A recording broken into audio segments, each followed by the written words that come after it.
ಬಂಧುಗಳೇ ನಮಸ್ಕಾರ. ಹೇಗಿದ್ರಿ ನೀವೆಲ್ಲರೂ? ನಾನು ಸುಬ್ರಹ್ಮಣ್ಯ ಎಸ್ ಹಂಡಿಗೆ. ಬಂಧುಗಳೇ, ಎಸ್ ಜಾನಕಿ ನಾವೆಲ್ಲರೂ ಕೂಡ ಪ್ರೀತಿಯಿಂದ ಅಥವಾ ಗೌರವದಿಂದ ಜಾನಕಿ ಅಮ್ಮ ಅಂತ ಕರಿತಾ ಇದ್ವಿ. ಇಂತಹ ಎಸ್ ಜಾನಕಿ ಅವರನ್ನ ಕಳ್ಕೊಂಡಿದ್ದೇವೆ. 88ನೇ ವಯಸ್ಸಿಗೆ ಮೈಸೂರಿನ ಅಪೋಲೋ ಆಸ್ಪತ್ರೆಯಲ್ಲಿ ಅವರು ವಿಧಿವಶರಾಗಿದ್ದಾರೆ. ತುಂಬ ಜನರಿಗೆ ಅನ್ಸುತ್ತೆ ಮೈಸೂರಿನಲ್ಲಿ ಹೇಗೆ ಕೊನೆ ಉಸಿರೆಳೆದ್ರು ಅಂತ ಹೇಳಿ. ಅವರು ಮೂಲತಃ ಆಂಧ್ರ ಪ್ರದೇಶದವರಾದರೂ ಕೂಡ ಇತ್ತೀಚಿನ ದಿನಗಳಲ್ಲಿ ಅವರು ನೆಲೆಸಿದ್ದು ಕರ್ನಾಟಕದಲ್ಲಿಯೇ. ಅದರಲ್ಲೂ ಕೂಡ ಮೈಸೂರು ಹಾಗೆ ಮಂಡ್ಯ ಭಾಗದಲ್ಲಿ ಅವರು ಕೊನೆಯ ದಿನಗಳನ್ನು ಕಳೆದಂಥವರು. ಹೀಗಾಗಿ ಅವರನ್ನು ಮೈಸೂರಿನ ಅಪೋಲೋ ಆಸ್ಪತ್ರೆಗೆ ಚಿಕಿತ್ಸೆಗೋಸ್ಕರ ದಾಖಲಿಸಲಾಗಿತ್ತು. ಆದರೆ ಚಿಕಿತ್ಸೆ ಫಲಕಾರಿ ಆಗದೆ ವಯೋಸಹಜ ಕಾಯಿಲೆ ಇದ್ದಂಥ ಕಾರಣಕ್ಕಾಗಿ ಎಸ್ ಜಾನಕಿಯವರು ವಿಧಿವಶರಾಗಿದ್ದಾರೆ. ಬಂಧುಗಳೇ, ಎಸ್ ಜಾನಕಿ ಎನ್ನುವಂಥ ಹೆಸರನ್ನು ಎಂದಿಗೂ ಕೂಡ ಮರೆಯೋದಕ್ಕೆ ಸಾಧ್ಯವೇ ಇಲ್ಲ. ಈಗ ನನ್ನದೊಂದು ಅನುಭವ ಹೇಳೋದಾದರೆ, ನೀವೇನಾದರೂ 90s ಕಿಡ್ಸ್ ಆಗಿದ್ರೆ ಅಥವಾ ಅದಕ್ಕಿಂತ ಸ್ವಲ್ಪ ಹಿಂದೆ ಆಗಿದ್ರೆ ನಿಮ್ಮಲ್ಲಿ ಬಹುತೇಕರಿಗೆ ಇಂಥ ಅನುಭವ ಆಗಿರಬಹುದು.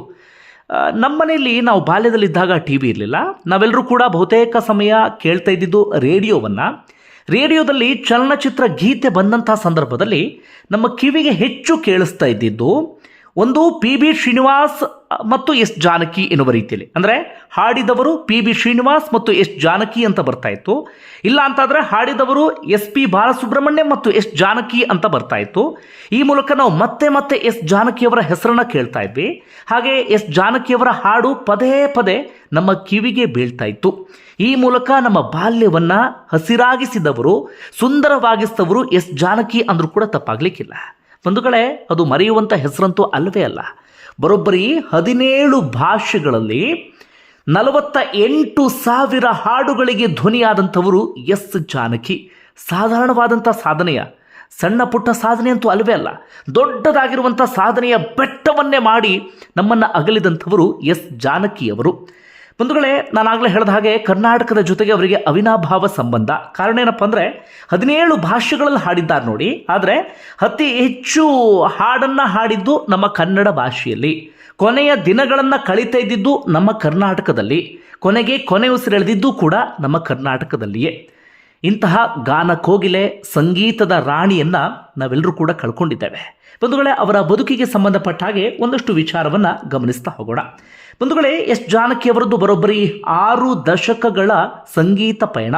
19ನೇ ವಯಸ್ಸಿಗೆ ಆರಂಭ ಆಯಿತು. 2016-17ರವರೆಗೂ ಕೂಡ, ಅಂದರೆ ಹೆಚ್ಚು ಕಡಿಮೆ ಒಂದು 10 ವರ್ಷದ ಹಿಂದಿನವರೆಗೂ ಕೂಡ, ಅಂದರೆ ಅವರಿಗೆ 78ನೇ ವಯಸ್ಸು ಇದ್ದಂಥ ಸಂದರ್ಭದವರೆಗೂ ಕೂಡ ಎಸ್ ಜಾನಕಿಯವರು ಹಾಡ್ತಾ ಇದ್ರು. ಇನ್ನೊಂದು ವಿಶೇಷತೆ ಏನಪ್ಪ ಅಂದರೆ, 9 ವರ್ಷದ ಹುಡುಗಿ ಧ್ವನಿಯಿಂದ ಹಿಡಿದು 90 ವರ್ಷದ ಮುದುಕಿಯ ಧ್ವನಿಯ ರೀತಿಯಲ್ಲೂ ಕೂಡ ಎಸ್ ಜಾನಕಿಯವರು ಹಾಡ್ತಾ ಇದ್ರು. ಅಂದರೆ ಚಿಕ್ಕ ಮಕ್ಕಳ ರೀತಿಯಲ್ಲೂ ಕೂಡ ಹಾಡ್ತಾ ಇದ್ರು. ತೀರಾ ವಯಸ್ಸಾದಂಥವ್ರ ರೀತಿಯಲ್ಲಿ ಹಾಡ್ತಾ ಇದ್ದಿದ್ದು ಎಸ್ ಜಾನಕಿಯವರು. ಅದು ಅವರ ಹಾಡಿನ ಅಥವಾ ಧ್ವನಿಯ ವಿಶೇಷತೆ ಅಂದರೂ ಕೂಡ ತಪ್ಪಾಗಲಿಕ್ಕಿಲ್ಲ. ಬಂಧುಗಳು, ಅವರು ಹುಟ್ಟಿದ್ದು 1938ರಲ್ಲಿ ಆಂಧ್ರದ ಗುಂಟೂರಿನ ರೆಪ್ಪಲ್ಲೆ ಎನ್ನುವಂಥ ಭಾಗದಲ್ಲಿ. ಅವರ ಕುಟುಂಬದಲ್ಲಿ ಯಾರೂ ಕೂಡ ಸಂಗೀತದ ಹಿನ್ನೆಲೆ ಅಂಥದ್ದೇನೂ ಕೂಡ ಇರಲಿಲ್ಲ. ಎಸ್ ಜಾನಕಿಯವರಿಗೆ ಒಂದು ರೀತಿಯಲ್ಲಿ ಗಾಡ್ ಗಿಫ್ಟ್ ಅಂದರೂ ಕೂಡ ತಪ್ಪಾಗಲಿಕ್ಕಿಲ್ಲ. ಅದಾದ ಬಳಿಕ ಅವರ ಶ್ರಮದ ಕಾರಣಕ್ಕಾಗಿ ಇಷ್ಟು ಎತ್ತರಕ್ಕೆ ಬೆಳೆದರು. 10ನೇ ವಯಸ್ಸಿಗೆ ಅವರು ಶಾಸ್ತ್ರೀಯ ಸಂಗೀತ ತರಬೇತಿಯನ್ನು ಪಡಿತಾರೆ. ಅದಾದ ಬಳಿಕ ವೇದಿಕೆಯಲ್ಲಿ ಹಾಡ್ತಿರ್ತಾರೆ. ಅಂತಿಮವಾಗಿ 19ನೇ ವಯಸ್ಸಿಗೆ ಸಿನಿಮಾ ಹಾಡುಗಾರಿಕೆಯ ಪಯಣ ಅವರದ್ದು ಶುರುವಾಗುತ್ತೆ. 1957ರಲ್ಲಿ ವಿಧೀನ್ ವಿಲಾಸಂ ಎನ್ನುವಂಥ ತಮಿಳು ಹಾಡಿನ ಮೂಲಕ ಅವರ ಸಂಗೀತದ ಪಯಣ ಶುರುವಾಗುತ್ತೆ. ಅದೇ ಸಂದರ್ಭದಲ್ಲಿ ತೆಲುಗು, ಅದೇ ಸಂದರ್ಭದಲ್ಲಿ ಕನ್ನಡದಲ್ಲೂ ಕೂಡ ಅವರ ಸಿನಿ ಜರ್ನಿ ಆರಂಭ ಆಗುತ್ತೆ. ನಮ್ಮ ಕನ್ನಡ ಅಂದಾಗ ತಕ್ಷಣ ನೆನಪಾಗೋದು ಬಂಗಾರದ ಮನುಷ್ಯ, ಬೆಳ್ಳಿ ಮೋಡ, ಶರಪಂಜರ, ಚಂದ್ರದ ಗೊಂಬೆ. ಹೇಳ್ತಾ ಹೋದರೆ ಆ ಪಟ್ಟಿ ಕಡಿಮೆನೇನ್ರಿ.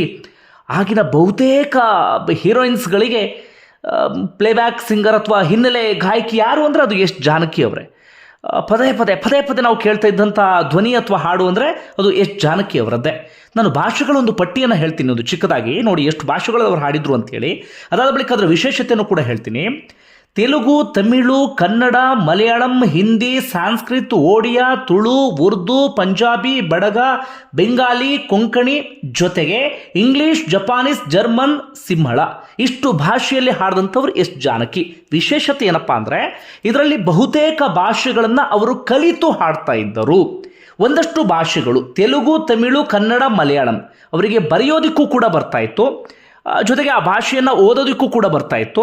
ಈ ಮೂಲಕ ಆ ಭಾಷೆಗೆ ಜೀವ ತುಂಬುವಂಥ ಕೆಲಸವನ್ನು ಮಾಡ್ತಿದ್ದಂಥವ್ರು ಎಸ್ ಜಾನಕಿ. ಅಂದರೆ ಎಷ್ಟು ದೊಡ್ಡ ಸಾಧನೆಯನ್ನು ಮಾಡಿದ್ದಾರೆ ಅಂದರೆ ಅಷ್ಟು ಸುಲಭಕ್ಕೆ ಅವರಿಗೆ ಅದು ಒಲಿದಿಲ್ಲ. ಅದರಲ್ಲಿ ಸಾಕಷ್ಟು ಶ್ರಮವನ್ನು ಹಾಕಿದ ಕಾರಣಕ್ಕಾಗಿ ಅವರಿಗೆ ಒಲಿಯಿತು ಅಂದರೂ ಕೂಡ ತಪ್ಪಾಗಲಿಕ್ಕಿಲ್ಲ. ಈ ಮೂಲಕ 10ನೇ ವಯಸ್ಸಿಗೆ ಸಂಗೀತದ ಜರ್ನಿ ಶುರುವಾಗುತ್ತೆ. 19ನೇ ವಯಸ್ಸಿನಿಂದ ಸಿನಿಮಾ ಪಯಣ ಶುರುವಾಗುತ್ತೆ.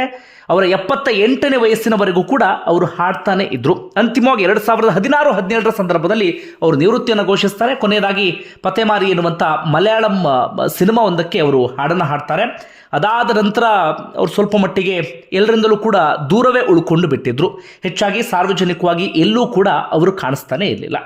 ಇನ್ನು ಅವರ ವೈಯಕ್ತಿಕ ಬದುಕು, ಪ್ರಶಸ್ತಿಗಳು, ಈ ವಿಚಾರಕ್ಕೆ ಬರ್ತಾ ಹೋಗೋದಾದರೆ ಬಂಧುಗಳೇ, ಅವರ ವೈಯಕ್ತಿಕ ಬದುಕು ಅಂತ ಬಂದಾಗ ಬಹಳ ಸುಂದರವಾಗಿರುವಂಥ ವೈಯಕ್ತಿಕ ಬದುಕು. ಅವರ ಗಂಡ ಡಾಕ್ಟರ್ ವಿ ರಾಮಪ್ರಸಾದ್ ಅಂತೇಳಿ ದೊಡ್ಡ ಮಟ್ಟಿಗೆ ಬೆನ್ನೆಲುಬಾಗಿ ನಿಂತಂಥವರು.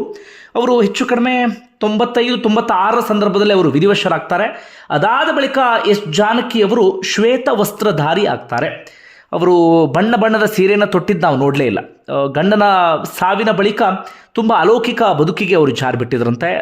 ರಾಯರನ್ನು ಸದಾಕಾಲ ಅವರು ಆರಾಧನೆ ಮಾಡ್ತಾಯಿದ್ರು. ಅಂದರೆ ಈ ನಾರ್ಮಲ್ ಬದುಕೇನಿದೆ ಅದರಿಂದ ಸ್ವಲ್ಪ ಮಟ್ಟಿಗೆ ಅವರು ದೂರನೇ ಉಳ್ಕೊಂಡು ಬಿಟ್ಟಿದ್ರು. ಅದಾದ ಬಳಿಕ ಇನ್ನೊಂದು ಅವರಿಗೆ ಇತ್ತೀಚಿನ ಪೆಟ್ಟಂದರೆ ಜನವರಿ ತಿಂಗಳ ಸಂದರ್ಭದಲ್ಲಿ ಅವರ ಮಗನನ್ನು ಕಳ್ಕೊಳ್ತಾರೆ.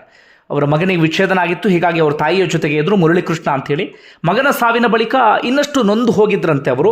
ಸಹಜ ಅಲ್ವಾ, ಕಣ್ಣೆದುರುಗಡೆ ಮಕ್ಕಳನ್ನು ಕಳ್ಕೊಂಡಾಗ ಯಾವ ರೀತಿಯಾಗಿ ದುಃಖ ಆಗುತ್ತೆ ಅಂತೇಳಿ. ಅದೇ ರೀತಿಯಂತೂ ದುಃಖದಲ್ಲಿದ್ದರು.